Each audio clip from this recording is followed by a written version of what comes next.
गोपियों ने व्रत किया। तो व्रत के बाद में पारायण करना होता है, ब्राह्मण को, महात्मा को भोजन कराना, तब स्वयं भोजन करना। तो श्री कृष्ण के पास गई और उनसे कहा कि महाराज, किसी ऐसे महापुरुष का नाम बताइए कि एक महापुरुष को खिला दे तो करोड़ों ब्राह्मणों को खिलाने का फल मिल जाए।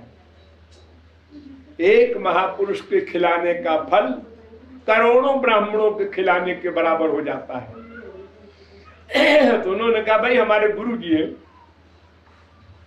दुर्वासा, लेकिन वो यमुना पार रहते हैं, तो तुम लोग जाओ, उनको खिला पिला दो तो तुम्हें सब फल मिल जाएगा। उन्होंने कहा, महाराज मैं कैसे जाऊं यमुना पार, रात है, कोई नाव वाला नहीं जा रहा। तो उन्होंने कहा, जाओ यमुना से कह देना कि अगर श्री कृष्ण पराई स्त्री को देखकर कभी खराब नियत न किए हो, अखंड ब्रह्मचारी हो, तो यमुना रास्ता दे दे। अब गोपियां हंसने लगी, ये ब्रह्मचारी है। देखा ललिता, विशाखा सब आपस में हंस रही। रोज हम लोगों के पीछे पीछे घूमते हैं और कहते हैं जो पराई स्त्री को देखकर मोहित न हुआ हो, किसी लड़की में आसक्त न हुआ हो। तो ललिता ने कहा, चलो कह देते हैं, अपन क्या बिगड़ता है, अगर नहीं रास्ता मिलेगा तो फिर आएंगे इनकी खोपड़ी पर। तुमने तो ऐसा कहा था और तो रास्ता हमको नहीं दिया यमुना ने।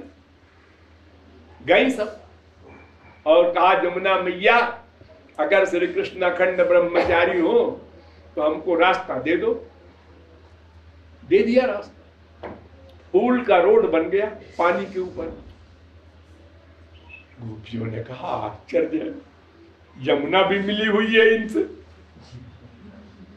खैर गई सब उस पार, दुर्वासा के आश्रम पर गई, जाकर वहां उनको खिलाया। हजारों गोपियां थी, सब हलवा पूड़ी ले गई थी। तो सब ने जरा जिद किया, और खाइए बाबा जी, और खाइए। उन्होंने कहा, अच्छा अच्छा, जितना कहो उतना खा ले।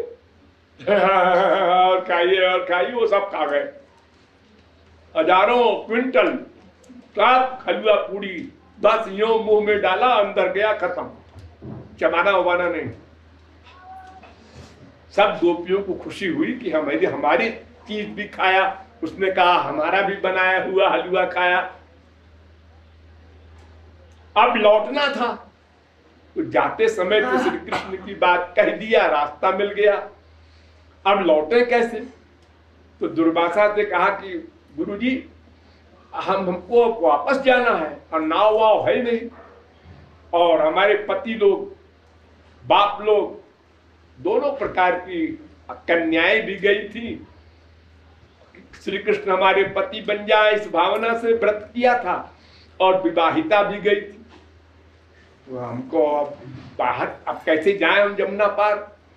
तो उन्होंने कहा, जाओ यमुना से कह देना कि अगर दुर्वासा दूब के सिवा कभी कुछ न खाए हो, घास होती है ना दूब, तो हमको रास्ता दे दो। फिर गोपियां हंसने लगी कि अभी तो हम लोगों का हलवा पूड़ी इतना मनो पे खा गए और कह रहे हैं हम दूब के सिवा कभी कुछ न खाए हो। और फिर यमुना ने मार्ग दे दिया।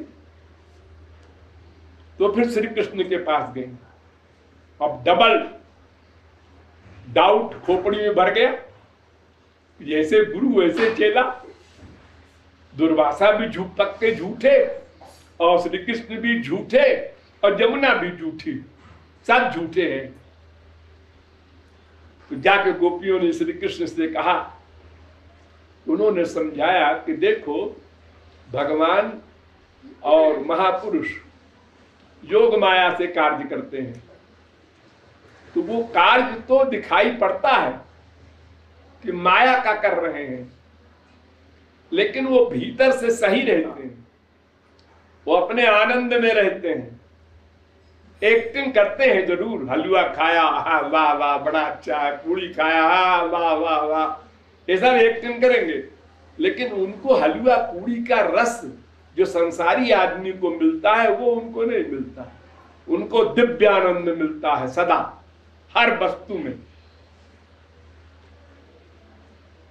तो भीतर ठीक और बाहर गड़बड़, ये भगवान और महापुरुष में होता है।